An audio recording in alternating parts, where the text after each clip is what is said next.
तो हमने इंडेक्स की जो नई सीरीज स्टार्ट की है उसके चलते आज हम कवर करेंगे इंडियन रियल्टी सेक्टर को। इसका जानेंगे पास्ट, प्रेजेंट और फ्यूचर। 2020 मार्केट डेड कोविड के चलते सब कुछ रुक गया था, लेकिन 2023 आते ही all sold.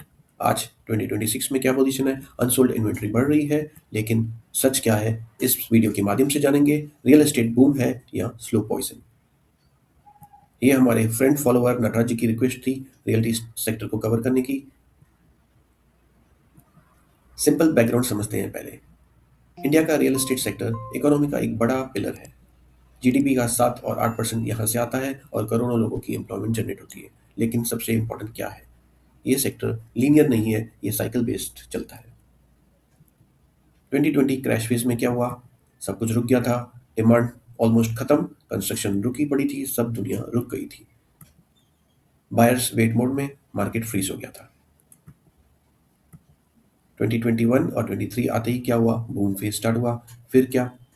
Repo rate cut, work from home start, लोगों को बड़ा घर चाहिए, डिमांड एक्सपोर्ट हो गई। बिल्डर्स ने कम सप्लाई दी, इसीलिए डिमांड सप्लाई में गैप बनी, मार्केट में शॉर्टेज जैसा फील आया। और 2024-26 में क्या था?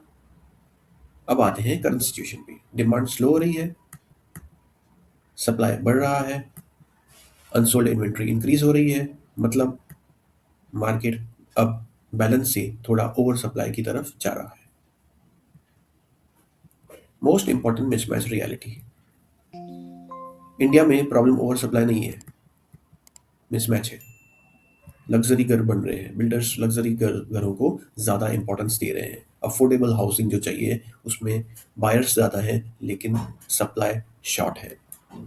यही गैप रियल स्टोरी है। सिटी वाइज रियलिटी देखते हैं हम। हर सिटी सेम नहीं है, हमें पता है। बेंगलुरु, पुणे, एनसीआर सप्लाई ज़्यादा है। मुंबई बैलेंस्ड है। हैदराबाद स्टेबल है। इसीलिए कहते हैं रियल एस्टेट लोकेशन गेम है। अब आप बताइए, आप कौन सी सिटी से देख रहे हैं और वहाँ पे क्या सिचुएशन है। अब चेक करते हैं ऑर्गेनाइज्ड वर्सेस अनऑर्गेनाइज्ड शिफ्ट। पहले मार्केट का मेजोरिटी लोकल बिल्डर्स के पास था। अब क्या हो रहा है? बायर्स शिफ्ट हो रहे हैं ब्रांडेड डेवलपर्स की तरफ। क्यों? रीजन वन, ट्रस्ट, डिलीवरी और कंप्लायंस। ये सबसे बड़ा स्ट्रक्चरल चेंज है।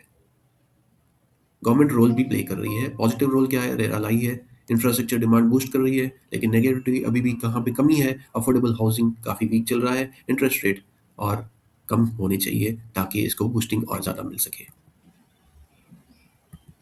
फ्यूचर आउटलुक क्या है? अब आगे क्या हो सकता है? डिमांड रहेगी but selective. Premium segment strong रहेगा। अफोर्डेबल रिवाइवल पॉलिसी पे डिपेंड करेगा। मार्केट अब मैच्योर फेज में जा रहा है। इन सिंपल वर्ड्स, 2020 में क्रैश हुआ, 23 में बूम, 26 में balance plus mismatch. Real estate bubble नहीं है, बट इजी मनी फेज खत्म हो चुका है। आपका रोल इसमें क्या रहेगा? अगर आपको लगता है ये वीडियो वैल्यूएबल है तो कमेंट में पार्ट 2 लिखिए, ताकि हम पूरी डिटेल्स में अब इंडिविजुअल स्टॉक्स को स्टडी करेंगे और आपको उसकी जानकारी देंगे, कहाँ पे इनकी सपोर्ट है और कहाँ पे इनकी रेसिस्टेंस। कमेंट में ज़रूर से बताइए, क्योंकि वहाँ हम देखेंगे